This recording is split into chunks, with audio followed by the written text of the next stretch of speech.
The Chrysalids, Chapter 9. It was a funny thing about my little sister, Petra. She seemed so normal. We never suspected, not one of us.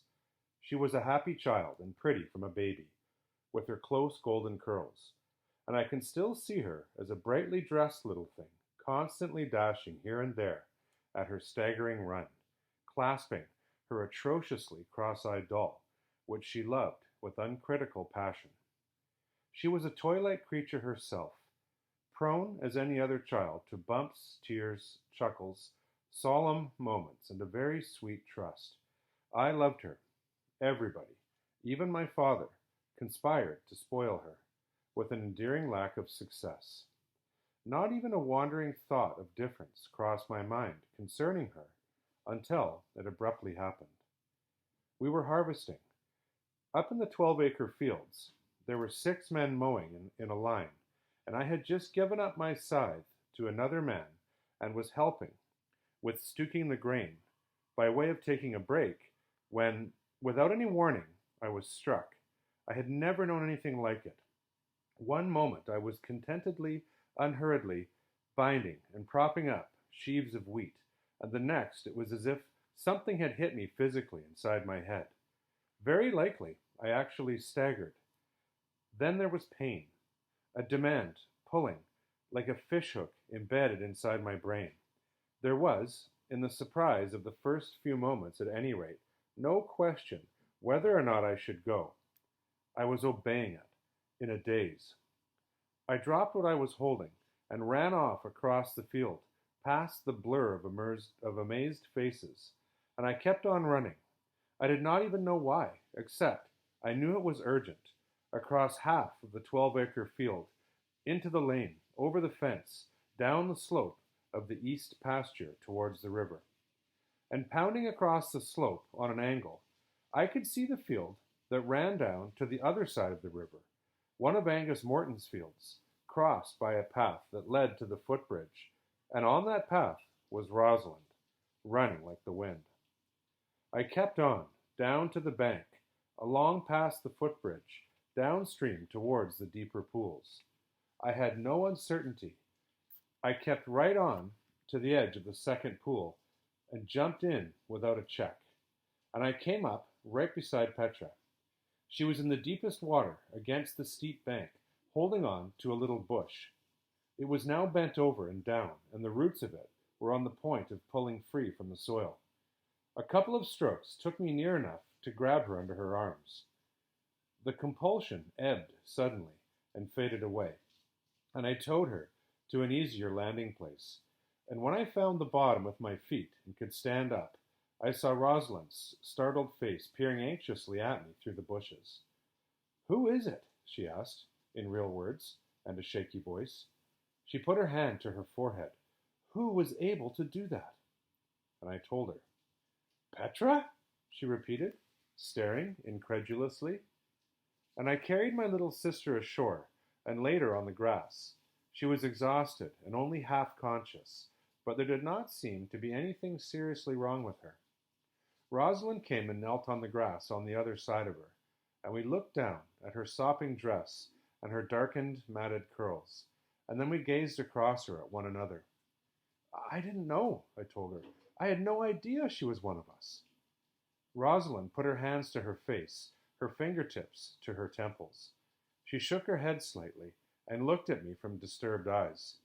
"She isn't one of us," she said. "She's something like us, but not one of us.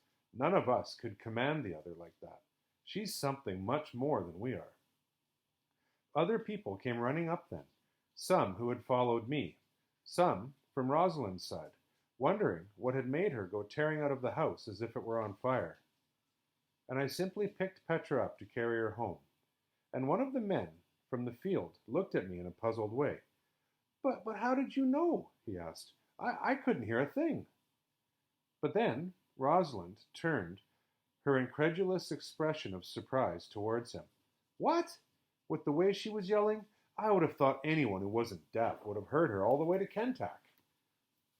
The man shook his head doubtfully, but the fact that we had both apparently heard it seemed confirmation enough to make them all uncertain. I said nothing. I was busy, trying to fend off questions from the others, just telling them to wait until either I or Rosalind was alone and could attend to them without rousing suspicion. And that night, for the first time in years, I had that once familiar dream, only this time, when the knife gleamed high in my father's right hand. The deviation that struggled in his left was not a calf. It was not Sophie either. It was Petra. And I woke up, sweating with fright. The next day I tried to send thought shapes to Petra. It seemed to me important for her to know as soon as possible that she must not give herself away. I tried hard, but I could make no contact with her. And the rest of the group tried too, in turn, but there was no response. And I wondered whether I should try to warn her with ordinary words. But Rosalind was against that idea. It must have been her panic that brought it out, she said. If she isn't aware of it now, she probably doesn't even know what happened. So, it's probably an unnecessary danger to tell her about it. She's only 6, remember. I don't think it's fair or safe to burden her until it's necessary. There was a general agreement with Rosalind's view. All of us knew that it was not easy to keep on watching our words all the time, even when you've had to practice for years. We decided to postpone telling Petra until either some occasion made it necessary, or until she was old enough to understand more clearly what we were warning her about. In the meantime, we would test occasionally to see whether we could make contact with her. Otherwise, the matter should rest as it stood at present. We saw no reason then why it should not continue to stand as it did for all of us, no alternative indeed. If we did not remain hidden, we would be finished. In the last few years, we had learned more of the people around us and the way they felt. What had seemed 5 or 6 years ago a kind of disquieting game had grown grimmer and more serious as we understood more about it. Essentially, it had not changed. Still, our whole consideration, if we were to survive, must be to keep our true selves hidden, to walk, talk, and live indistinguishably from the other people. We had a gift, a sense, which, Michael complained bitterly, should have been a blessing, but was little better than a curse, and the stupidest normal person was happier, because he felt he belonged. We did not, and because we did not, we had no positives. We were only condemned to negatives, to not revealing our true selves, to not speaking when we would, to not use what we knew, to not being found out. It was a life of perpetual deception, concealment, and lying, and the prospect of continued negativeness stretching out ahead chafed him more than the rest of us. His imagination took him further, giving him a clearer vision of what such frustrations were going to mean. But it was no better at suggesting an alternative than we were. As far as I was concerned, a firm grasp of the negative in the cause of survival had been quite enough to occupy me. I was only just beginning to understand the vacancy left by having no positive. It was chiefly my appreciation of danger that had sharpened as I grew, and that had become hardened one afternoon of the summer in the year before we discovered Petra. That one had been a bad season. We had lost 3 fields, and so had Angus Morton.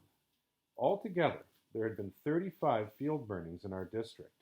There had been a higher deviation rate among the spring births of the livestock, not only our own, but everyone's, and particularly among the cattle, than there had been for 20 years. There seemed to be more wildcats of various sizes prowling out of the woods by night than ever before, and every week someone was in front of the courts charged with attempted concealment of their deviational crops, or the slaughter and consumption of undeclared offenses among their livestock. And to cap it all off, there had been no less than 3 district alerts because of raids that came in force from the fringes. It was just after the stand-down, following the last of these raids, that I happened to bump into old Jacob, grumbling to himself as he forked muck in the barnyard. "What is it?" I asked him, pausing beside him as he worked. He jabbed the fork into the muck and leaned one hand on the shaft. Jacob had been an old man forking muck ever since I could remember. I couldn't imagine that he had ever been, or would be, anything else.